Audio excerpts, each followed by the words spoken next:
അന്നശ്ശേരിയിൽ വീണ്ടും അന്നശ്ശേരി ചുഴലി വന്നു ഗൈസ്. ആ ചുഴലി കാരണമാണ് ഈ ഷീറ്റൊക്കെ കയറിയത്. ഈ ഷീറ്റ് കാരണമാണ് ആ ഷീറ്റ് കയറിയത് തന്നെ. ഇരുമ്പിൻ്റെ ഇത് അവിടെ ഉള്ളതായിരുന്നു. അവിടെ നിന്നൊരു കമ്പി കാണാൻ പറ്റും. ആ കമ്പിൻ്റെ ഉള്ളിൽ ഇട്ടേച്ചാണ് ഈ ഷീറ്റ്. ഇത് തെറിച്ചിട്ട് ഇവിടെ വന്നിട്ട് കയറിയിട്ടാണ് എന്നിട്ട് ഈ പൈപ്പിൻ്റെ മുകളിലായിരുന്നു. രാത്രി 10 മണിക്കായിരുന്നു ഇതെല്ലാം സംഭവിച്ചത്. പൈപ്പിൻ്റെ മുകളിലിരുന്നിട്ട് നമ്മൾ അങ്ങോട്ട് രാത്രി മാറ്റി വെച്ചിട്ടിപ്പോൾ രാവിലെ ഇങ്ങോട്ട് എടുത്ത് വെച്ചതാണ്. ഇതും ആ ചുഴലി കാരണമാണ് വീണത്. ഞാൻ ഇത് പറഞ്ഞാൽ ആ വീടിൻ്റെ മുകളിലുള്ള ഷീറ്റ് വീണതും ചുഴലി കാരണമാണ്. 10 മണിക്കാണ് എന്നിട്ട് തെറിച്ചിട്ട് നേരെ വന്നത് ഗൈസ്. ഇവിടെ ഒന്ന് അപ്പുറത്തൊന്ന് അങ്ങനെയാണ്. പിന്നെ അങ്ങോട്ട് അതിൻ്റെ കൂടെ 2 കമ്പി ഉണ്ടായിരുന്നു, അതങ്ങോട്ട് വന്നു. പിന്നെ ഇവിടെ 2 ഷീറ്റ് വീണ്. 4 ഷീറ്റ് ഉണ്ടാവും ഒട്ടാകെ. ചുഴലി കാരണം കയറിയതാണ് കേട്ടോ ആ ഷീറ്റ്. രാവിലെ ഇട്ടതാണ്. ഗൈസ് ഇപ്പോഴാണ് നിങ്ങൾക്കാണ് നല്ല മഴയുണ്ട്. ഫോണിൽ ക്ലിയർ ആവായിട്ടാണ്. ഫോണൊന്നും മര്യാദയ്ക്ക് കുടുങ്ങില്ല. നല്ല മഴയുണ്ട് കേട്ടോ. വെള്ളം കണ്ടാൽ എനിക്ക് മനസ്സിലാവും. അങ്ങനത്തെ മഴയാണ് നമ്മളെ അന്നശ്ശേരി ഇപ്പോൾ ഉള്ളത്. ഇനി ചുഴലി അടിക്കുമെന്നൊന്നും എനിക്കറിയില്ല. ചുഴലി കാരണമാണ്. ഇനി ഉണ്ടോയെന്നൊന്നും എനിക്കറിയില്ല. എന്നാലും മഴ പെയ്യുന്നുണ്ട് കേട്ടോ ഗൈസ്. അന്നശ്ശേരി നിങ്ങൾ ആരെങ്കിലും ഉണ്ടെങ്കിൽ രാവിലെ ചോദിച്ചാൽ മനസ്സിലാക്കാം. ഇന്ന് ചുഴലി ഉണ്ടായിരുന്നു. ഈ താഴത്തെ വീട്ടിലേക്കൊന്നും എത്തിയില്ല. എൻ്റെ വീടൊരു മലയുടെ മുകളിലാണ്. ഞാൻ വേണമെങ്കിൽ കാണിച്ചു തരാം.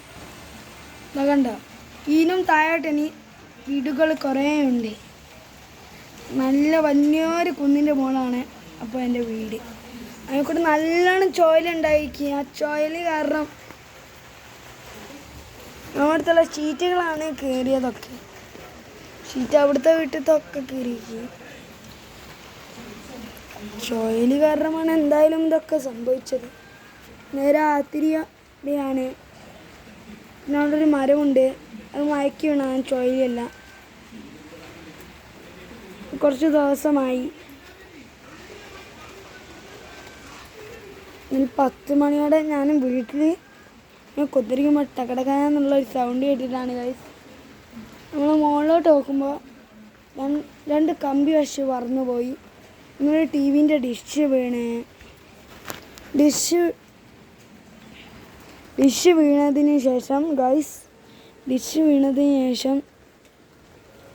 ഞാൻ പറഞ്ഞ കണ്ടത്തിലേക്ക് ആ 2 പോയി. പിന്നെ ആ ബാക്കോട്ടും വീണ്. അപ്പം അങ്ങനെയാണ് നമ്മൾ ഇന്നലെ ചുഴലി ഉണ്ടായപ്പോൾ നമ്മൾ അനുഭവപ്പെട്ടത്. കൊമ്പൊക്കെ ചുഴലി കാരണം ഉടനെന്ന് തോന്നുന്നു. ശ്രദ്ധിച്ച് നോക്കുകയാണെങ്കിൽ അവിടെ ഒരു വെള്ളം കാണാൻ കേട്ടോ.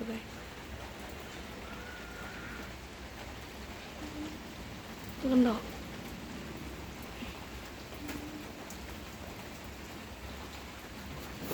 നിങ്ങൾക്ക് സൂം ചെയ്ത് കാണിച്ചില്ല.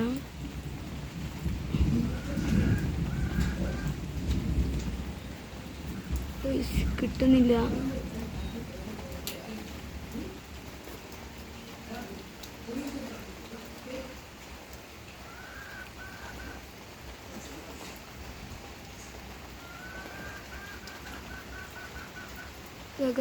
കിട്ടി.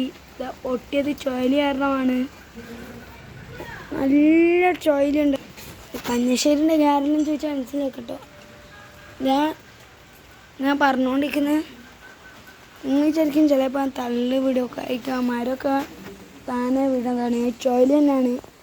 ഉച്ചക്കത്തെ ചുഴലിക്കാണ് വീണത്. പിന്നെ ഷീറ്റൊക്കെ പറന്നു പോയി. ഇങ്ങനെയാണ് നമ്മൾ ഇരുമ്പിൻ്റെ ഷീറ്റാണ് പറന്നു പോയത്.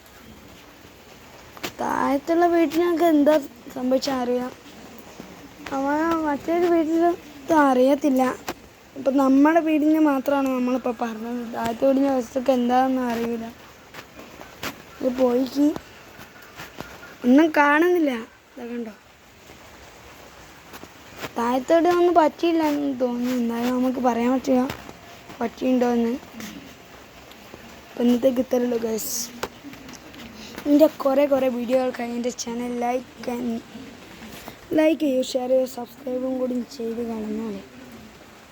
ഞാൻ നിങ്ങൾക്ക് ഇത്രയും വാർത്തകൾ നിങ്ങൾക്ക് കൊണ്ടെത്തിയിരുന്നു. ഇത്തരം വാർത്തകൾക്ക് ഞാൻ ഒന്നും കൂടി പറയും, ലൈക്ക്, ഷെയർ ആൻഡ് സബ്സ്ക്രൈബ്. ഒരു കമൻറ്റ് 10 എണ്ണം വേണമെങ്കിൽ അയച്ചോ. എനിക്ക് ഒറ്റൊരു പ്രശ്നമില്ല കേട്ടോ ഗൈസ്. നമുക്ക് എന്ത് പ്രശ്നം സംഭവിച്ചിട്ടൊന്നുമില്ല. ഷീറ്റൊക്കെ കീറിയിട്ട് ഇങ്ങോട്ട് തൂങ്ങിക്കിടക്കായിരുന്നു. അതിനുശേഷം നമ്മൾ പൊന്തിച്ചാണ്. നല്ലോണം ചുഴലുണ്ടായിരുന്നു കേട്ടോ ഗൈസ്.